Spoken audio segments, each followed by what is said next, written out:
ঊনবিংশ শতাব্দীর শেষ দশক।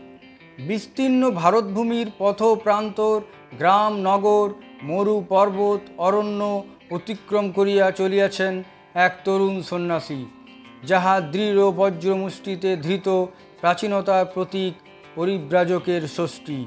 উন্নত শীর্ষে শোভমান, যুগ যুগান্তরব্যাপী সাধনার হোমানল সদৃশ গৈরিক উষ্ণীষ, বিশাল নয়নে প্রতিভাদীপ্ত কি এক সন্ধানী দৃষ্টি, আর প্রশান্ত ললাটে বিচ্ছুরিত তপ সিদ্ধির দিব্য দ্যুতি।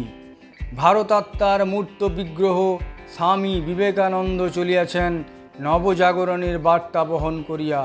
হিমালয় হইতে কুমারিকা, রাজার প্রাসাদ, চাষির কুটির, ভুনাওয়ালা চুল্লি, ভাঙ্গির খাটিয়া, উকিল ডাক্তার অধ্যাপকের গৃহ, মুদি ময়রা মুচির দোকান, যেদিন যেখানে আশ্রয় মিলিয়াছে সেদিন সেখানেই তিনি ভারতমাতার স্নেহস্পর্শ অনুভব করিয়া জননীর সকল দুঃখ কষ্টের অন্তরালে তাহার আধ্যাত্ম স্বরূপকে জানিয়া লইয়াছেন।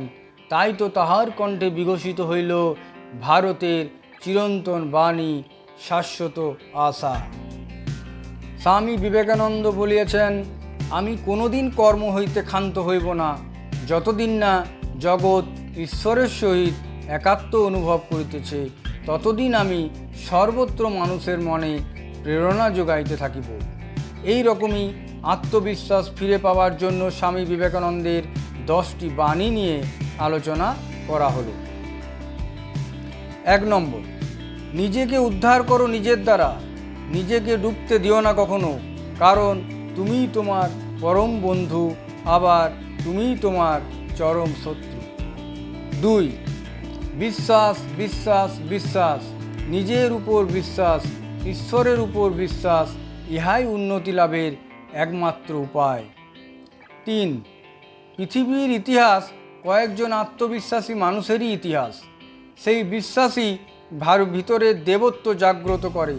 তুমি সব কিছু করিতে পারো, অনন্ত শক্তিকে বিকশিত করিতে যথাযথ যত্নবান হও না বলিয়াই বিফল হও। যখনই কোনো ব্যক্তি বা জাতি আত্মবিশ্বাস হারায়, তখনই তার বিনাশ হয়। 4, যে নিজেকে বিশ্বাস করে না সেই নাস্তিক। প্রাচীন ধর্ম বলিত যে ঈশ্বরে বিশ্বাস করে না সেই নাস্তিক। নতুন ধর্ম বলিতেছে যে নিজেকে বিশ্বাস করে না সেই নাস্তিক। 5, মানুষকে সর্বদা তাহার দুর্বলতার বিষয়ে ভাবিতে বলা তাহার দুর্বলতার প্রতিকার নয়, তাহা শক্তির কথা স্মরণ করিয়া দেওয়াটাই প্রতিকারের উপায়। 6, হে আমার যুবক বন্ধুগণ, তোমরা সবল হও। তোমাদের নিকট ইহাই আমার বক্তব্য, গীতা পাঠ অপেক্ষা ফুটবল খেললে তোমরা স্বর্গের আরও নিকটবর্তী হইবে। আমাকে অতি সাহসপূর্বক এ কথাগুলি বলিতে হইতেছে, কিন্তু না বলিলেই নয়।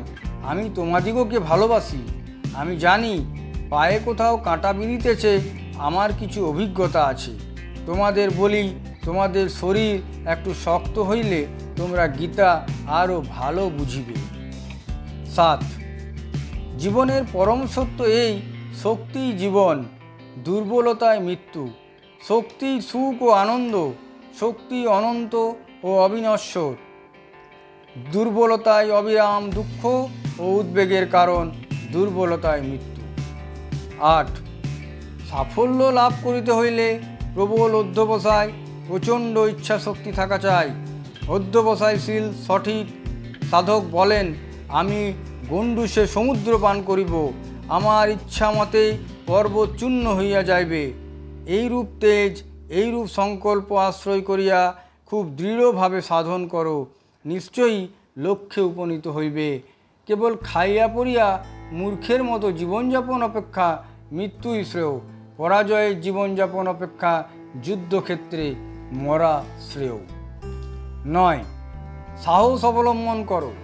আমার দ্বারা তোমাদের দ্বারা বড় বড় কাজ হইবে, এই বিশ্বাস রাখো। ভগবান বড় বড় কাজ করিবার জন্য আমাদিগকে নির্দিষ্ট করিয়াছে, আমরা তাহাই করিব। 10, নিরাশ হইও না, পথ বড় কঠিন, যেন ক্ষুরধারের ন্যায় দুর্গম। তাহা হইলেও নিরাশ হইও না, ওঠো, জাগো এবং তোমাদের চরম আদর্শে উপনীত হও।